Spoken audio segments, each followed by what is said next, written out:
3 bulan itu you won't believe betapa kotornya itu filternya. Tingkat polutan yang tertarik ke dalam tubuh kita bisa menyebabkan perpendekan usia. Kalau pada saat melihat filternya, timbul pertanyaan besar dalam hati. Hah? Ini yang saya sedot selama 3 bulan ini. You imagine that. Halo sahabat Nova, saya Dian Karda.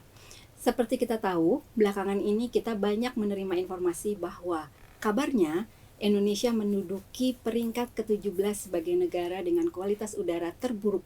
Sungguh menyedihkan ya. Nah, untuk berbicara mengenai kualitas udara baik di luar ruang maupun di dalam ruang, saya sudah menghadirkan seorang tamu. Beliau adalah Bapak Dhani Hadian, Presiden Direktur PT Philips Domestic Appliance Indonesia Komersial. Halo Bapak, apa Halo, kabar Mbak Pak Dian? Dhani? All good, Mbak Dian. Terima kasih sudah diundang ke sini untuk bincang-bincang. Masih ngomong soal kualitas udara yang buruk di dalam rumah, itu kan pengaruhnya pasti ke kesehatan kita ya Pak. Apa aja sih yang bisa penyakit atau kondisi apa yang bisa disebabkan oleh kualitas udara yang buruk di dalam rumah? Nah, this is important. Buat saya mandangi 2 hal. Yang pertama adalah pencapaian maksimal dari satu aktivitas. Yang kedua, penyakit yang tadi ya. Kita bicara yang gampang dulu, pencapaian maksimal. Saya sering sekali bicara ini sama teman-teman, bahwa whatever you do, if the basis is not the most top notch, the most good, best quality, then the result of whatever we do akan lebih turun. Kita berolahraga dengan rajin di ruangan tertutup. Lagi musim bukan? Ya kan? Nggak lari di luar, lari di ruangan kan? Treadmill gitu ya. Treadmilling, yogaing, whatever you do.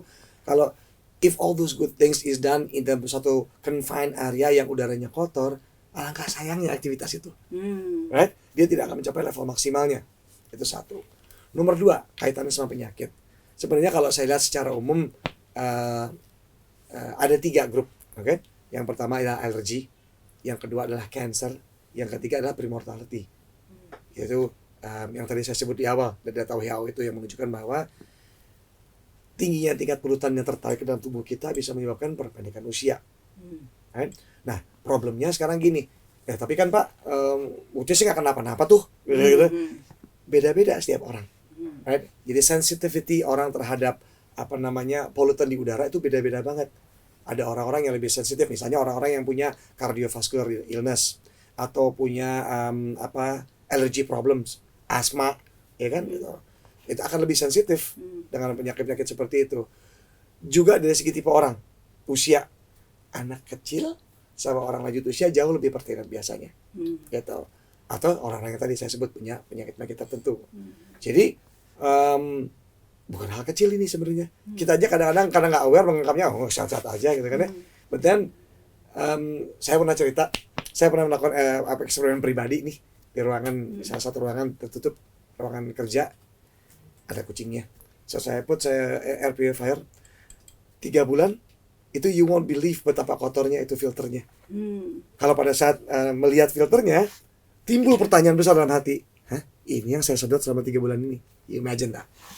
Itu pet ya? Ada pet di dalam rumah? Ada kucing saya betul. So itu the moment kita melihat hal seperti itu, dan it's a realization moment, it's a moment of truth, realizing bahwa oh iya ya, nggak bersih-bersih amat ternyata udara ini ya, gitu. Dan kalau sekotor yang kita lihat itu, impactnya apa nih sama diri kita? Itu yang harus kita bangun kesadaran itu. Iya. Apalagi kita bertahun-tahun ya di sini. Iya, apalagi itu kan Puluhan tahun, bukan cuma sehari 2 hari. Exactly. Nah, tadi perilaku udah ya. Mungkin tadi Pak Dhani sempat menyebut cancer. Cancer itu di nomor 2, itu maksudnya adalah penyakit yang bisa disebabkan oleh kualitas udara yang buruk. Begitu bukan Pak? Literaturnya menunjukkan seperti itu. Jadi yang digrupkan itu ada 3 yang tadi saya sebut tadi. Itu tidak berurutan secara weight. Hanya kebetulan saja tertulisnya alergi, cancer, and then premortality gitu. Tapi ketiga-tiganya itu sama bahayanya tuh. Begitu. Perpendekan usia kan merupakan satu hal yang amat sangat tidak diharapkan tuh. Gitu. Jadi oleh karena itu mesti banyak action yang dikerjakan nih Bu di rumah. So then it would be good to actually focus pada hal-hal yang mungkin bisa memperbaiki kondisi. Right? Dari segi perilaku tadi yang kita sudah sebutkan tadi, juga dari segi misalnya peralatan yang dipakai di rumah. Gitu.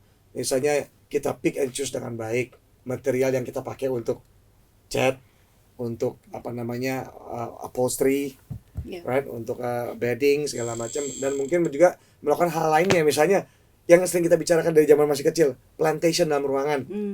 Itu penting. Menggunakan alat-alat cleaning, vacuum cleaner dan sebagainya secara teratur. Itu membantu dengan amat sangat baik. Sampai ke hal-hal seperti tentunya pakai peralatan seperti air purifier. Air purifier. Ya jelas-jelasan namanya juga air purifier ya. So it actually helps in terms of purifying the quality of the air within the room. Gitu. Mungkin udah sempat pada dengar juga air purifier ya. Gitu. Oke. Ya, ini sebenarnya berkaitan dengan pertanyaan saya berikutnya gitu ya. Masalah alat gitu ya, appliances gitu. Alat apa saja yang bisa membantu kita di rumah gitu. Untuk mengurangi polusi udara di dalam ruang gitu. Tadi ada air purifier gitu ya. Penjernih udara ya, air purifier. Selain itu apa lagi Pak, ada nggak? Sebenarnya sih kalau saya lihat salah satu barang yang kita ketahui paling efektif, paling fleksibel untuk membersihkan udara adalah air purifier. Gitu. Fleksibel karena actually barangnya kan nggak gede, bisa dibawa kemana-mana. Nomor 2 juga secara penggunaan listrik itu kecil banget, sama lampu ya sepadan lah. Mirip, gitu. Jadi bukan kayak AC yang berat banget, enggak. It's like everybody, sebenarnya bukan everybody tapi lebih banyak kalangan yang bisa mempergunakan karena kecilnya penggunaan listrik gitu. Jadi dia bisa dihidupkan non-stop dari pagi sampai malam gitu. Yang paling penting adalah menurut saya kualitas dari filter air purifier yang dipakai. Jadi bukan hanya alatnya tapi the quality of the product gitu. Karena again, prinsip dasarnya kan simple. Prinsip dasarnya menyedot udara dilewat ke dalam filter sehingga udara yang keluar lebih bersih. Sekarang pertanyaannya kan filter apa yang dipakai, gitu kan? Gitu. Kalau saya boleh cerita mengenai Philips ini, saya cerita nih ya. Gitu. Apa namanya? Contohnya Philips air purifier, dia pakai filternya khusus punya Philips. Dia punya triple technology, gitu. Jadi dia punya pre-filtration, kemudian punya nanoprotect, dan punya active carbon.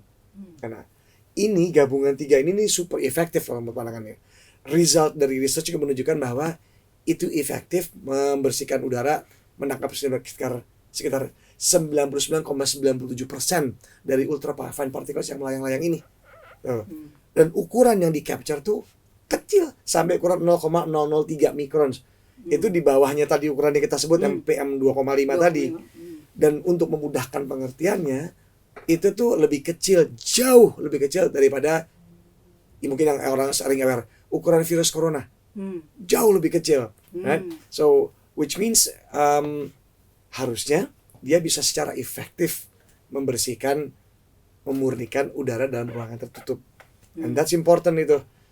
Tadi kita bicara masalah, saya sebut active carbon, right?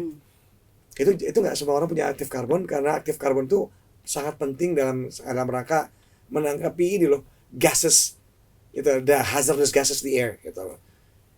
Nggak hanya partikel-partikel tapi gas juga udah itu yang bisa ditangkap. Nah itu dengan cara seperti itu buat saya, dan research menunjukkan juga secara independen bahwa the quality of the air di mana kita pergunakan alat itu memang jauh lebih baik, bisa membantu meningkatkan kesehatan keluarga kita lah. Right? Bahaya yang kelihatan sama yang nggak kelihatan lebih bahaya nggak kelihatan sebenarnya, right? Musuh tidak terlihat ya Pak. Exactly, right? Benefitnya air purifier itu terasa pada saat kita terlihat dan terbukti pada saat kita ngecek itu filters, baru kelihatan dengan nyata. Oh, seperti itu ya udara yang saya sedot. Rela nggak anaknya menyedot udara kotor saat tidur? Nggak akan.